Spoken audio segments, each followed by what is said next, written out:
Welcome to another edition of Dan Factoids, in which we address issues of common concern to divers.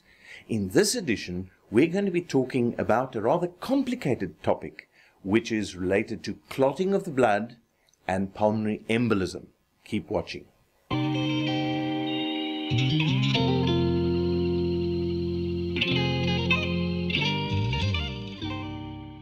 As I mentioned, we're going to be talking about blood clotting and pulmonary embolism.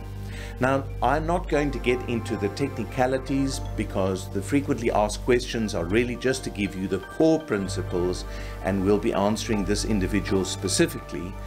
But the essence is this. For a variety of reasons, sometimes genetic, sometimes positional, in other words, you sitting in an airplane for 20 hours, and sometimes post-surgery, there is a clotting of the veins, usually in the lower limbs, and if these extend up to the knee, there's a chance that those clots can come loose in the process of breaking down and end up in the lung. The danger of that is that it interrupts the circulation that goes through the lungs. In other words, it basically prevents your lungs from outgassing and, of course, eliminating CO2 and taking on oxygen. So the issue is, if the person has had a problem already, in other words, they've got a clot, they've had a pulmonary embolism, can they return to diving now that they've been on medication such as Xarelto and Pradaxa that prevents further clotting? Well, the simple answer is this. If the clot has stabilized, and that can be determined by ultrasound and to an extent by a blood test that can actively measure the breakdown of a clot, and the clot is essentially under the knee, because it's extremely rare for clots to break off from under the knee and go into the lungs.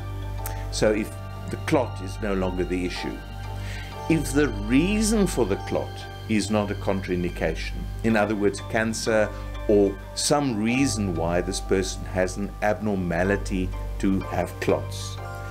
Thirdly, if the lungs have fully recovered, both in terms of their ability to breathe, but even more importantly, their ability to do proper gas exchange, that usually will require a test by a cardiologist on the one hand, and on the other hand, a pulmonologist that will determine that the lungs themselves have not been damaged.